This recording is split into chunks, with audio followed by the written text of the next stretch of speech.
newest episode of the Taco Tuesday podcast. I'm Brandon. And I'm Jake. And we are bringing you the last episode of 2017. It's kind of exciting. I'm a little sad.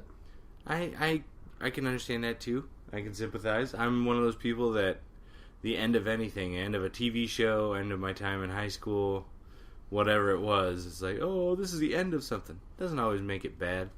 It's just like, this is what I'm used to, and now that it's ending, it's like, all right. Right. And I'm probably a little different than you. I'm just like, oh, I'm probably going to die soon. Yeah. Right. That's, Imminent the end doom. of the year is like, oh, this is dying, so will I. So. Right. We're getting closer to the end. Yeah. I don't know. I can't stop that. I've always been like, I don't know, in the frame of mind, I was like, okay, I'm gonna stop thinking about things like that. You can't. Yeah, I mean, well, you can try. And usually I do good for a little while, and then I'm like, life is great. Probably get hit by a car tomorrow. You know? Right, right. It's just it's gonna happen. I probably will get hit by a car at some point. That's kind of a I just out feel there like claim to me. statistically, the cars outnumber me. Like, Correct. the chance of me I'm not saying like my body, Yeah, but like probably me being in a car and another car being in a car, true. that car will hit me or something. Okay.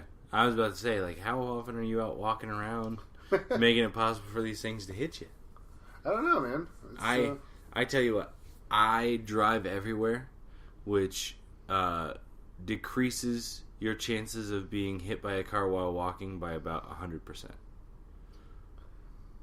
That I don't like you, but you got a point. You sound like my dad. So this year was full of a lot of ups and downs. Last year was like the year of the celebrity death, it seemed like.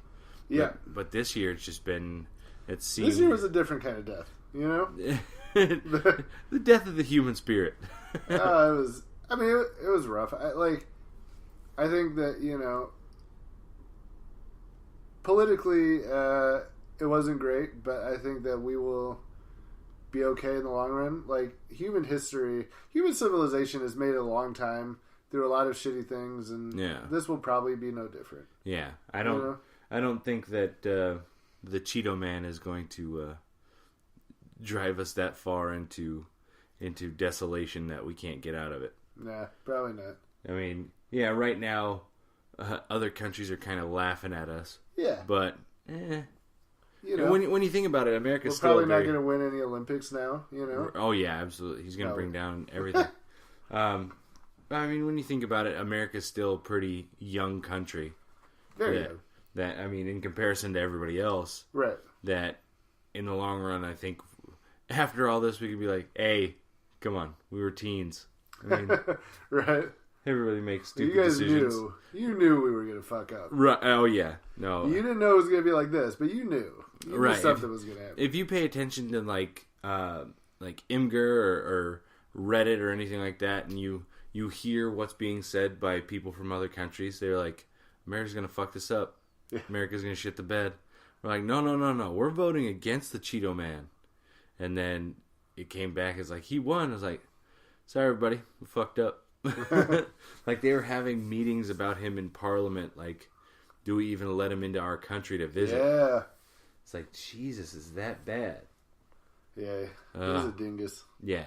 No, and we've got the old Pinstripe Bowl playing in the background, so trying to keep up with Iowa Hawkeyes football while we're doing this. So, yeah, if it just if you're listening and it goes dead for like 10 minutes, we're still here. We're watching football. Stop trying to take up all our time. God.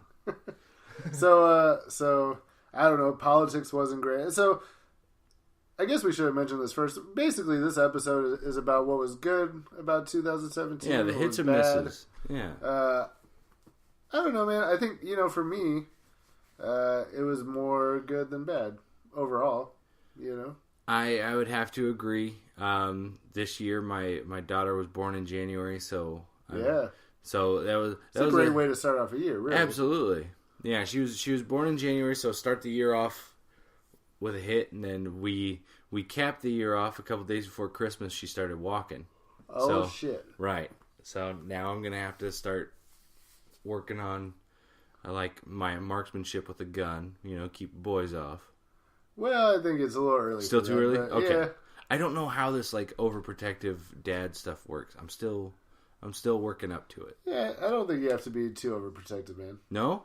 Well, I you're thought married that's to Trish, so I think you let her deal with it, dude. Yeah, no, she'll kill anybody dead. Yeah. No, that's you the thing. Just be the loving, doting father that you are. Right.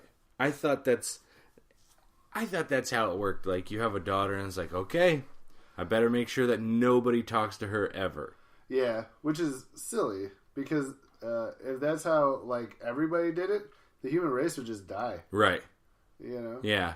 No, I remember that your wife has a father, too, and at some point it was like, well, somebody's gonna make sex with her, and I just have to accept that. I hope that she's like old enough to deal with whatever repercussions come from it, right, and that nobody fucks with her.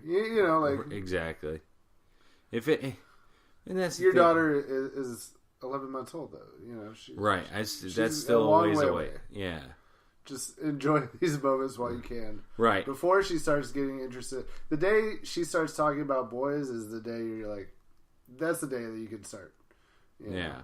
Well, and plotting. To be fair, like I did the same thing when my son was born too. It's not just like, the kid that has a vagina has to be watched the most. Like, no, I did the same thing with Jack, where he was born. It's like, I gotta make sure that every point of his life, I'm protecting him from anything and everybody. Yeah. Like, and then after a while, it's like, relax. Like he's gonna fall down. He's gonna scrape his knees. He's gonna cry about stupid shit. Like, let it happen. Yeah. So it took a while for that to wear off with Jack, and it was only renewed when my daughter was born. Yeah. So I think, if anything, if history repeats itself, I'm just gonna have to wait for this to like dull down and be like, your daughter's a person. Like let her scrape her knees, let her cry over dumb shit. Yeah. And protect her from the shit that's actually gonna cause her harm. I think that is correct. Yeah. So what else happened, man? What else was good or bad about your year? Well, I've prided myself on the fact that over the last couple years I haven't been as bad with employment. Like in the past, I've been one of those people. It's like, I'm starting a new job today, and 3 months down the road, I don't really like this job. I'm gonna find a new one. And then I had those years where I start the year off doing taxes and look and see that I've got like 3 or 4 different jobs that I've got to like maintain the paperwork for. Yeah, it's like, I don't like this shit at all. Yeah, it's not fun. And then I had a few years in there where I only had the one job. I was like, this is kind of nice. Like, you just got to collect the one paper, do the taxes, boom, done. Right. And I'm kind of dreading doing taxes this January because this year I started off working at a bank. Right, I remember that. Rolling over from last year. Was working at a bank. Worked at like a utility company for a couple months before I got offered more money for my current job, and right. I had to tell them like, hey, it's more money. Like, I've got to take care of my kids. Kids come first, that kind of thing. Right. And they were very understanding of it. They're like, we get it. Like, we can't offer you more money, so do what you got to do.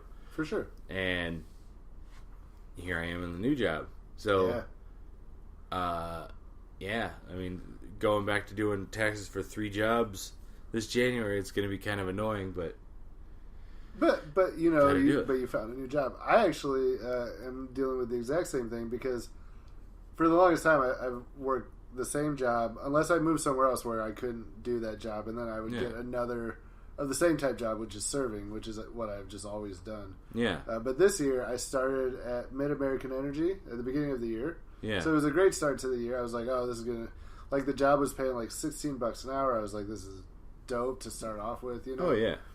But then some unforeseeable stuff happened. My grandma got sick. I knew I was going to have to take a lot of time off, and so I had to quit that job, so I went back to serving. Yeah. And then I found the job that I'm currently at, which is working for a heating and air conditioning shop. And so I've got the same thing. I worked at Mid-American for like a month and a half. Still got to do taxes for it. Right.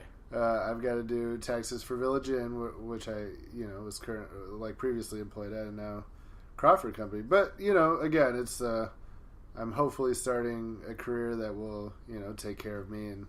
Where you only have to do taxes for one place every year now. God, I'm hoping. But, yeah. No, I feel bad because I know I've got friends that are like, Brandon can't hold down a job. It's like, don't misconstrue having multiple jobs with being not able to hold down one. It's like you're able to get a job. Exactly. And that's the thing. I didn't get fired or anything like that. I realize on a resume, all people see is like, wow, you've worked a lot of places. Right. But at the end of the day, the way I see it, I didn't get fired from anywhere. I left the bank. I left the utility company. Right. I'm with this new place. And each time I jumped a different job this year, I bumped up like... It was a better paid job, right? Yeah. I bumped up $2 the first time and $3 the second time. So, I mean... Yeah. You go from in March I'm making 10 to now jumping up to 17. It's like that's awesome, man. Yeah, that's a pretty good jump. And I realize the math doesn't add up there, but with like third shift differential and all that it makes more sense. I was gonna say I don't think people are tallying up, Right. Pay. Well, just in case we got that one listener who's like, he said 5. But so I'm just trying to keep up with now that everybody knows how much I make. If you have a job that pays more, let me know. I'll go there. Exactly. If you have actually, if anybody out there knows a way of us to stay home and make money from home and not have to leave this bitch, it's cold outside. I'm down. Yeah, I'm good. I will work hard for you. Previous experience of... You're giving your resume right now. They've got to know, Brandon. Put them on the table. Let's see it. This is actually an interview. I don't know if you knew that. You signed up for an interview. Right. But yeah, so this year, other than that, I mean, movies. Did you go see any good movies this year? Oh boy, I don't remember, man. Honestly, my memory is really bad, so nothing that sticks out. But I'm sure if somebody was like, "Hey, remember when we saw this movie?" I'd be like, "Oh yeah, that was right." But I know I've seen a couple this year, but remembering what I saw at the beginning of the year. Oh man, like all the movies that I wanted to see, I didn't see because I'm too busy doing stuff like this, you know? The last movie that I remember seeing that like blew my mind, was the last movie I saw with my grandfather before he passed. My grandma and my grandfather before they passed away.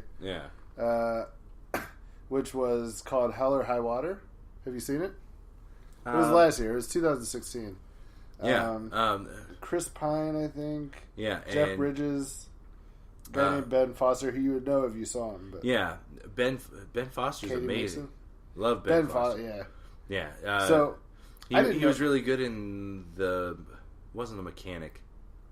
I think he was in... I want to say it's The Machinist. He was in The Boiler Room, which was a movie from like the early 2000s. Yeah. Which it was like the Ben original. Diesel and... Yeah, it was the original Wolf of Wall Street. That movie was based off the same thing. But Hell or High Water, I didn't know. Like going into it, we just went to the movies. We were going to go see a movie together. Yeah. And I was like, "Hey, do you guys want to see this? It sounds interesting." And they said, "Yeah." And it's the best movie I've seen in a really long time. I've seen it a few times since. Yeah. And actually, I was just looking